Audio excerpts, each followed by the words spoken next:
Hey everybody, Invisiblekatana here. I am doing a review for the first season of Freedom Fighters The Ray. If you have not seen the Crisis on Earth X crossover event throughout the shows, I would highly recommend you guys check that out first. It's basically just a cool way to kind of hype you up for this because they introduce some ideas that, oh, excuse me, they introduce some ideas where it's like, oh, I wonder what the answer to that question is. So they make you wonder certain things, and those questions actually, some of them at least, actually do get answered in this first season, which I wasn't expecting. So that's like my official warning because there's some stuff that comes up in this where if you don't have those questions, you'll just be like, oh, okay, that's a cool story. But if you watch the crossover first, you'll be more excited because going into this, I had some questions that got answered, and I enjoyed it more because those questions ended up being answered. So I would recommend you check out the crossover. Finish it up if you haven't finished it, just to have it all said and done. It's a great crossover by itself, but there are some elements in there about the Ray that are kind of brought up where it's like, well, what's the answer to this? And you kind of get some of those answers in this first season. So that's kind of my official warning because it would also spoil what the big questions were. So definitely check it out if you haven't. Then you can just kind of check out the Ray and do all that. Or, you can also come back to my review as well. But that's like your official spoiler warning going into my review for this full season. So check out the crossover if you haven't, or finish it up if you haven't yet. But do that first, because going into this, and this is officially spoilers right now, going into this, the big question that I had from the crossover was, how in the world did the Ray get to Earth X if he was actually from Earth 1? That was a huge question in my head, because it's like, well, we have this character who gets introduced, and it's like, okay, cool, that's the Ray. And then when the characters say, like, oh, we're from Earth 1 and stuff, he's like, oh, so am I. That was a huge moment in the crossover for me because I'm like, well, what the F is his story? Because that's a big deal. Like, you don't have just a character on, like, crazy Nazi Earth. And then it's like, yeah, I'm from Earth 1 too. And it's like, well, how did you get here? What happened? Like, how long have you been here? So many questions were in my head when that happened. And going into this, I was like, okay, they actually answered one of those questions. And it was done in a pretty interesting way as well. So I like the way that it was handled. Of course, like I said, this is full spoilers. Obviously, it's a full season review, full spoilers.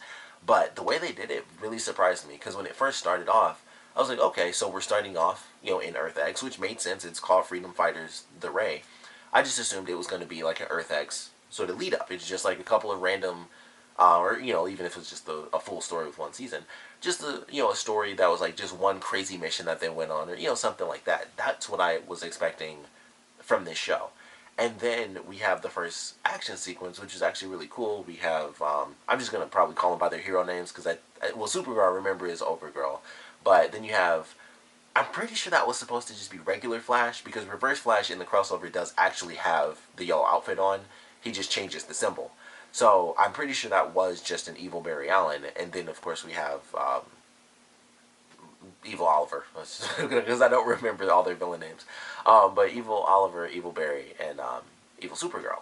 So they're going up against the Ray and Red Tornado, and then the other three that I don't remember, because they're just. I think it was. I remember Black Falcon was one of them, and then I can't remember the names of the other two. Although I really like the woman who could like make the black orbs. I'm not familiar with her character like at all from comics. Black Falcon, I'm familiar with that guy.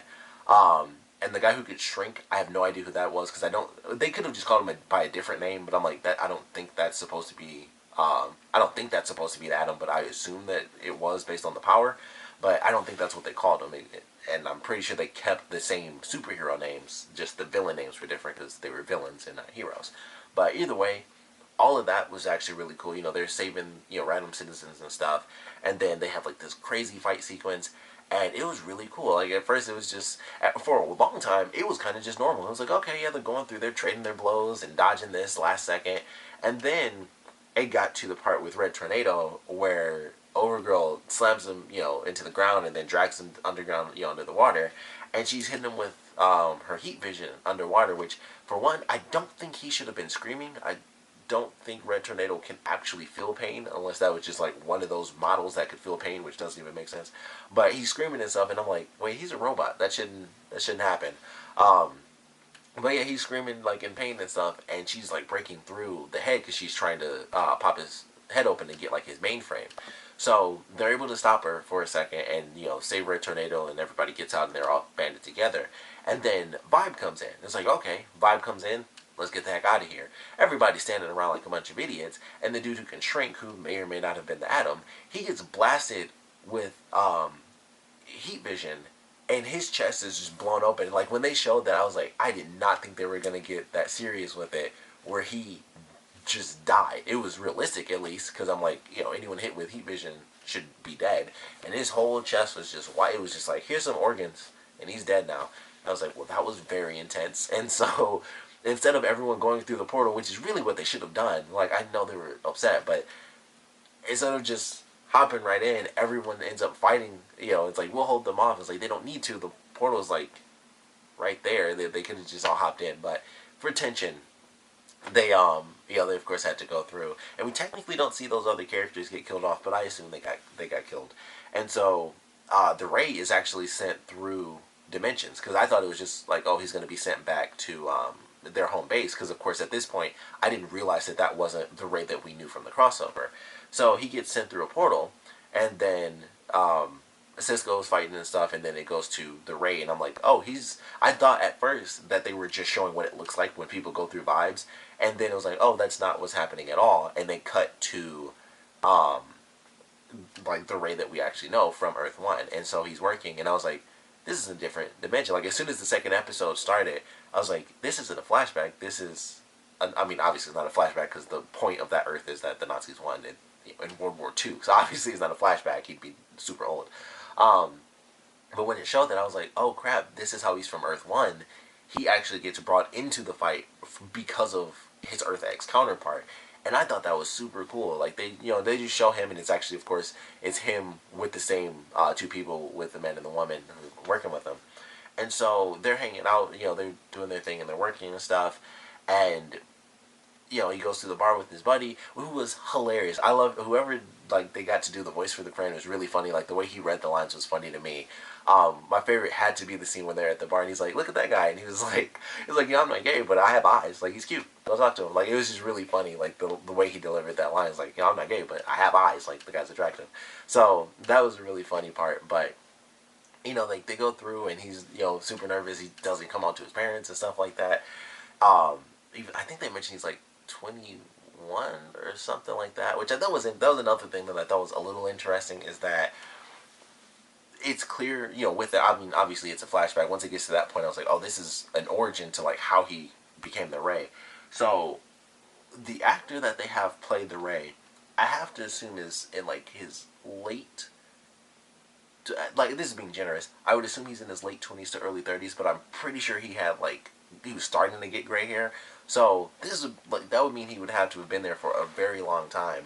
So, I thought that was interesting that they made it where it was like, he was 21 years old, and I was like, oh, that seems really weird to me, that's, like, the age that they decided to choose for him. But, it's really interesting. Like, outside of that, them going through the story was still really cool, and so, he goes to his house, he has dinner and stuff, and he goes into the backyard while he's talking to his buddy, and then this alternate version of him pops out in the full costume and everything, and it's just like, what the F is happening? And so this version of the Ray just dies because the flashlight cut him or something like that. So he's about to die, so he, like, transfers his metahuman powers onto this version, the Earth 1 version of Ray, because that is his actual name, is Ray. And I was just like, holy crap, that's how he got his powers, is that they were transferred onto him from his Earth X counterpart, which I thought was super cool, because we haven't seen that in the Arrowverse yet. I just thought that was a cool way for that to happen. Like, that's how he got powers, was his counterpart from a different dimension gave him, the powers. So I was like, that's actually a cool way to do it. And so he goes to his buddy, and he tells him everything that happened. And then, of course, the mainframe cortex of Red Tornado comes out and is like, hey, you need to destroy this because it's dangerous, so I need you to basically destroy me. And of course he decides not to, because admittedly it is technology from another dimension that's pretty cool. And so he's going through, he's learning his powers, and we actually get to see him fight a couple of criminals and stuff. I'm pretty sure those guys killed each other when when they, like, teamed up on him, and then he just, like, dispersed his atoms and came back together, and they shot each other and fell pretty fast. I was like, I think they're dead. I think all three of those people are dead. I think he punched the first guy out. I can't remember because I think I was doing something else.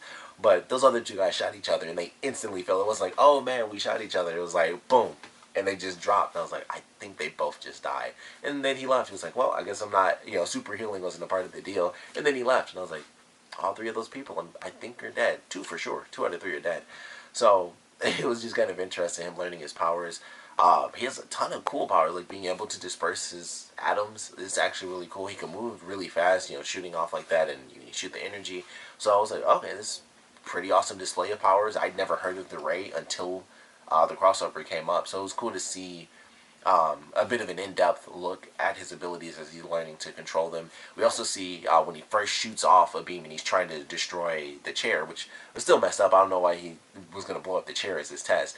But as he was shooting at the chair, it like redirected and hit the TV. So he can control the blast after he shoots him, which I was like, okay, well that's really cool too. So he's definitely a great hero. He's got some really epic powers. But, it goes through and he's about to sneak out of the house and go on the date with this guy, and then someone just hits him in the neck with a dart, and we don't really get to see who it is, so it's kind of just left wide open. It's like, okay, it could potentially be the villains, but at the same time, I highly doubt it's them because, of course, they had the Flash, so why would they use the arrow when they can just run up on them, boom, vibrate through them, steal the Cortex, and then it's like, alright, I'm just going to hop on back over to Earth X. That's how they would have done that, so I think like either it's gonna end up being Cisco and Caitlin because they found out that there was like a pulse, in Tulsa, Oklahoma. So either that's what it's gonna end up being, is that it was the two of them because they didn't know if he was a hero or a villain, which I don't really think is the case because they could have just looked it up. Or it's gonna be like a brand new third party came in and hit him with the dart. So that's kind of where the season ends. Unfortunately, I thought it was gonna be like a full story. I didn't know it was gonna end on a legitimate cliffhanger like that. So I thought that was super cool. I don't know if we have to. I would assume we're waiting until whenever they decide to do it for season 2.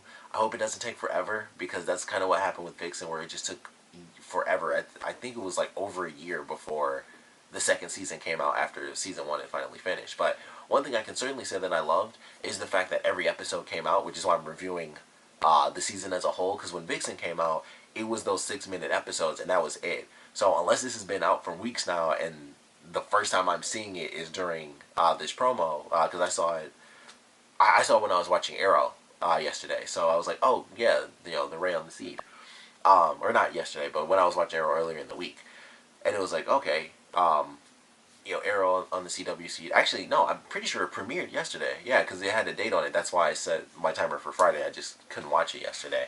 But yeah, so I think it actually premiered yesterday, so they did all the episodes at one time. I don't know why they had them separated as episodes, now that I think about it, because they did put it out all at once. I don't know why they didn't just make it the 30-minute segment that it was. It may have been a little longer, because I know they were all like 6 minutes apiece.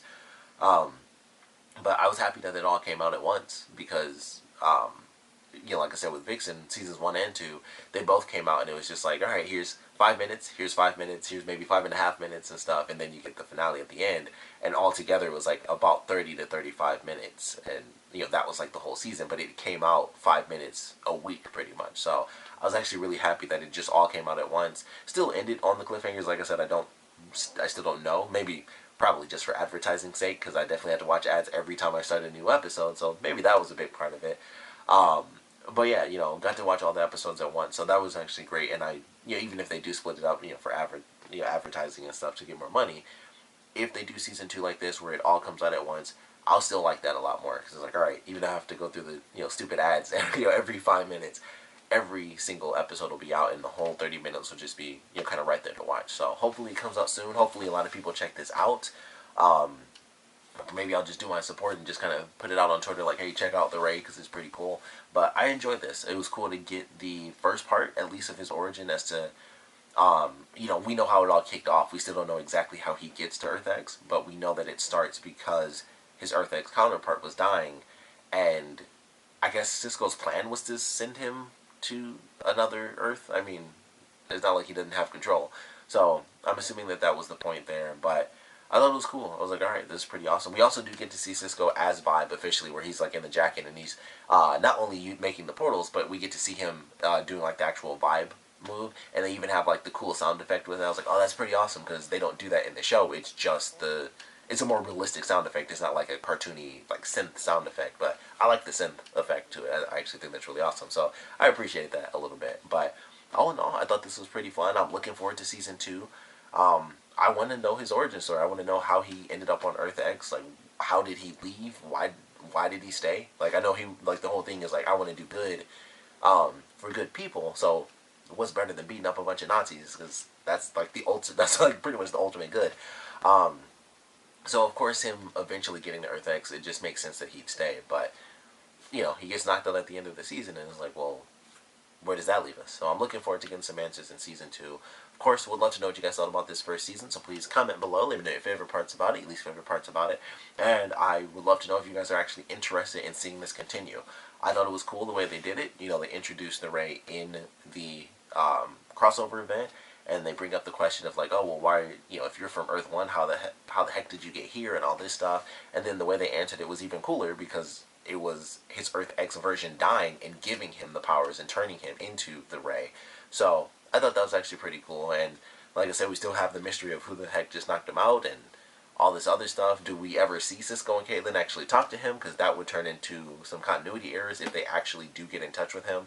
So unless they like wipe their memories or something like that. So there's a couple of little things there that they hopefully don't screw up as far as continuity errors, but so far, I'm enjoying it. Can't wait for Constantine to come out, because I don't believe that that's officially out just yet. I might have to actually check now, because the Ray I hadn't heard about for a long time. I hadn't heard about the Ray until a few days ago, so I might definitely have to check on that Constantine stuff now to see if the Constantine animated show is already out. But like I said, would love to know what you guys thought about this season.